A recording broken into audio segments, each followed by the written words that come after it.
Assalamualaikum, perkenalkan nama saya Ika Aryani Mu'alifah, NIM 2011010045, kelas Bikir.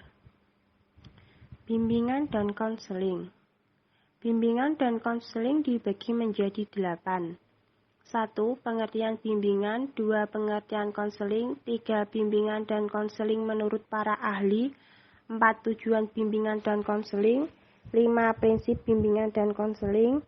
6. Asas bimbingan dan konseling. 7. Fungsi bimbingan dan konseling.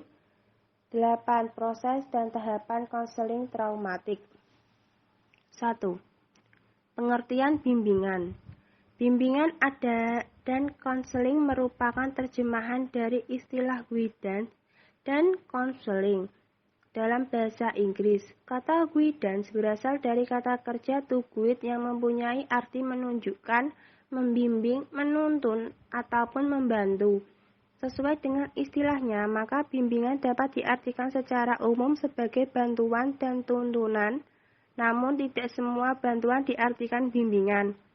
2. Pengertian konseling. Pengertian konseling secara etimologis. Istilah konseling berasal dari bahasa Latin yaitu consilium, yang berarti dengan atau bersama yang dirangkai dengan menerima atau memahami. Sedangkan dalam bahasa Anglo-Saxon, istilah konseling berasal dari selan yang berarti menyerahkan atau menyampaikan. 3. Bimbingan dan konseling menurut para ahli.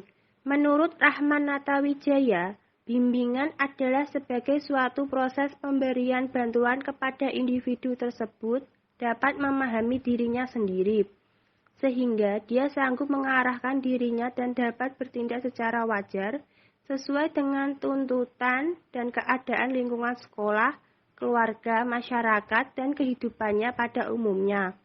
Bimbingan membantu individu mencapai perkembangan diri secara optimal sebagai makhluk sosial.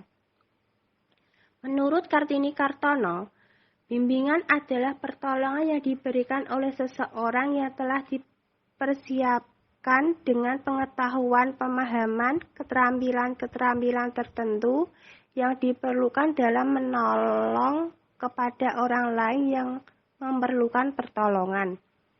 Menurut Bimo Walgito, bimbingan adalah bantuan atau pertolongan yang diberikan kepada individu atau sekumpulan individu-individu dalam menghindari atau mengatasi kesulitan di dalam kehidupannya, agar individu atau sekumpulan individu-individu itu dapat mencapai kesejahteraan hidupnya. 4. Tujuan bimbingan dan konseling dibagi menjadi 3. 1. Kebahagiaan hidup pribadi sebagai makhluk Tuhan. 2. Kehidupan yang produktif dan efektif dalam masyarakat. 3. Hidup bersama dengan individu-individu lain, harmoni antara cita-cita mereka dengan kemampuan yang dimilikinya.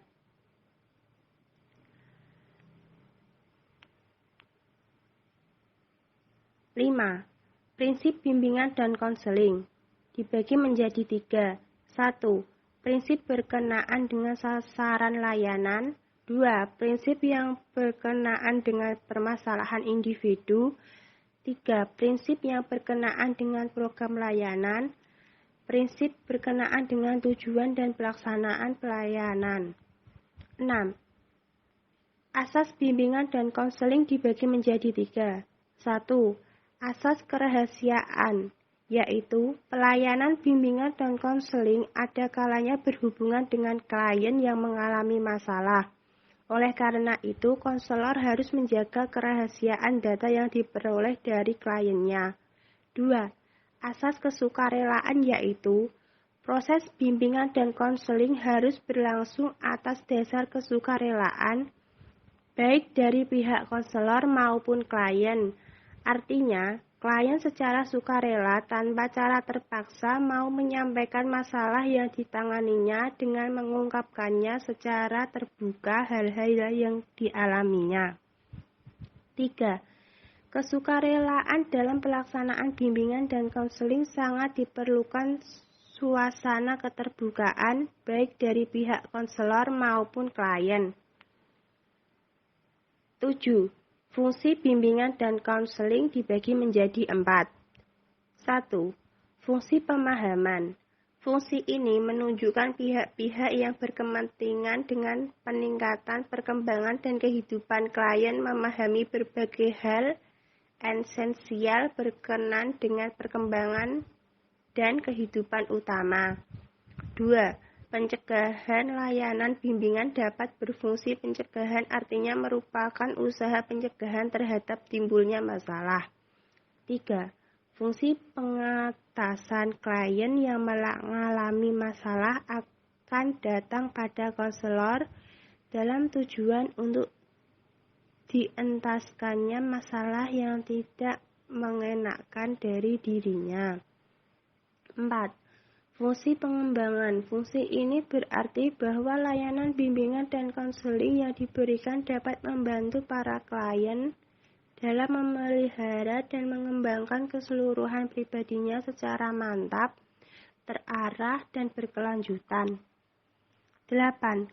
Proses dan tahap konseling traumatik dibagi menjadi 3. 1. Tahap awal konseling. Tahap awal ini terjadi sejak klien bertemu dengan konselor sehingga berjalan proses konseling dan menemukan definisi masalah trauma klien. 2. Tahap pertengahan konseling berdasarkan kejelasan trauma klien yang disepakati pada tahap awal. Kegiatan selanjutnya adalah mengkonfrontasikan.